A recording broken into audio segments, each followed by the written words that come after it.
Well, credit UT Arlington. They were really really tough, especially at the end there. They were rebounding the basketball extremely well. They were taking us off the bounce. I kept telling our guys, we just have to find a way to win this thing. We know our best basketball is ahead of us. We've dealt with so many injuries. We've dealt with obviously Nelly missing 4 crucial months of practice. We just got to find a way. And Jamal Baker made an amazing play on a block shot, and Donovan Dent made a great play in the open court. So proud of our guys. We need to get a little rest tomorrow, and then we've got 3 days to fix a lot of things to keep getting better because this team will progress as the season goes on. We got so many new guys. So grateful for the fans, amazing home court, and a really good win for our guys. How big a factor was Nelly's 3 first-half fouls? I know you didn't start him in the second half, and you attacked the rim like crazy for a while. Yeah, I mean, it was a factor. I think the bigger factor was JT cramping up. I wanted to get him back in the game. I mean, he's a really good player, and when you take Nelly out, it's great to have JT be his backup. He can block shots and do those things, but he was cramping up, and he was really struggling there in the second half. So a combination of both.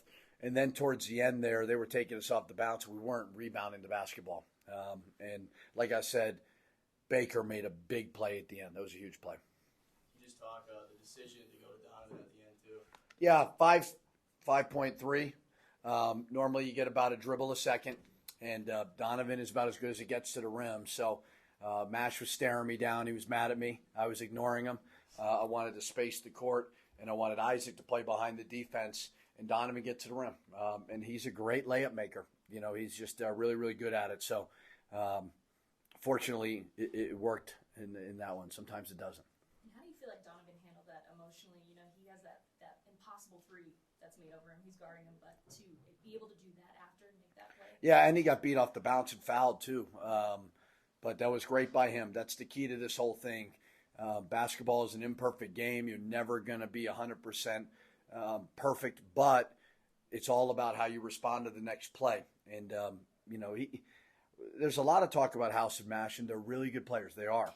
But Donovan Dent is a really good player as well. And he's taking advantage. We're way better when House is with us. We know that. Hopefully he'll be back soon. But Donovan's taking advantage of that opportunity. All right, thank you, guys. You mentioned fixing things before you get to Vegas. What specifically are you talking about? Guard the basketball and rebound the basketball. Now, they're a good rebounding team, but we were -9 on the glass. So guarding the ball and rebounding, I actually thought we guarded the three-point line pretty good until the end. But those are the 2 glaring weaknesses that we got to get better at. How much of it is on the guards to keep them out of the paint when they're attacking the rim? Yeah, I mean, there's got to be more of a presence on the guard. I mean, if they're going to go one-on-one, it's like back in the playground. You got to guard them, and you got to kind of draw a line in the sand and say you're not going any further. Having a presence of some shot blocking helps. We did give up some crucial offensive rebounds towards the end. But, yeah, it's on everybody. Everybody's got to be connected. I know you said at the press conference, Mash didn't have his best game this last time around, but, I mean, you're like, those shots are going to fall. He came out really hot in that first half. How big was that for him and for this team, too? Yeah, I don't have a doubt that Mash is going to score the basketball. He had, 29 points. He had 21 in the first half or 22. Never a doubt with that. He's a natural-born scorer. And I told him, just keep taking good shots, and I think for the most part he's been taking some good shots. I know you mentioned that there's still some work to do, especially with House still out and Nelly getting some work in, but it did feel at the end of the first half that the chemistry was looking a lot better. Did you see that too, and how has that certainly improved? Well, I think that although I am excited about the future of this team and program, we have 8 new players. And when you take a veteran like Jalen House out, well, now you got a lot of new guys on the court. And, we're not going to be perfect right now. There were moments I thought we were really good, but there were also moments where you're just scratching your head wondering what's going on. So you have to learn from every opportunity that you get, whether it's those exhibition games, whether it's St. Mary's, and then this one. And just keep progressing because we don't have a lot of returners. We got some talented guys, and I really like us, but we don't have a lot of guys in that locker room that were here last year. So we're going to have to build kind of on the fly, like a lot of people are doing in college basketball right now. Kind of going off that question. question. It seemed like today, starting the game, there was a really good sense of urgency coming out. I mean, what changed after last game? What in the last few days leading up to today?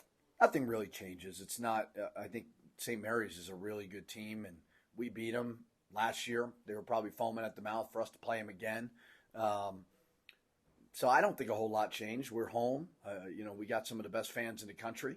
Our approach has been good. Like, I haven't really had any issues with that. We just got to be humble with what we see on the film and just address those deficiencies and keep working. So if Nelly's in foul trouble and JT's cramping up, I'm curious why there's no Sebastian minutes tonight. Nothing really. I mean, Sebastian's been a little dinged up as well. Missed the last 2 practices, but he was available. But towards the end, I wanted some guys who could hit some free throws. But JT still played 27 minutes, so nothing in particular that he did or anything. Can you talk about that final sequence? What did you see? What were you feeling at the end?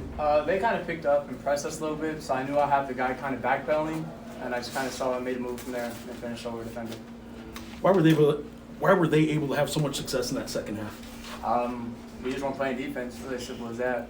They were just doing dribble handoff stuff, and it was just one-on-one guard, and we were struggling with it. I know Nelly got in the foul trouble in the first half, and he had 3 fouls. So you guys start Mustafa Amzil, move JT over to the 5, but they attacked the rim, scored 5 out of their first 7 possessions in the second half, right at the rim. And pretty much the whole second half seemed to be going right at the rim. Were the guards, you guys out on the perimeter, doing anything different to try and stop the penetration from out on the perimeter? Nah, pretty much as a team, we got to be better. Like the guards, bigs protecting the rim, guards not letting the other guards get right to the rim. We just got to work on it in practice. We'll be better next game. After Williams hit that 3-pointer, that tough shot to tie up the game, I mean, what were your emotions going in just to that last play? I was pretty mad because it was over me actually. Deep corner, contested. He had a tough one, but I mean, Coach P trusted me to finish the game off at the end there and kind of did. Yeah, talk about that when you got your name called. I mean, is that just what you live for, man? I mean, in those big moments like that. So you dream of as a kid, really. Being game winners over that in college or whatever. Just what you really dream of. You guys obviously have a big week next week. You guys had to sit on a loss for a week.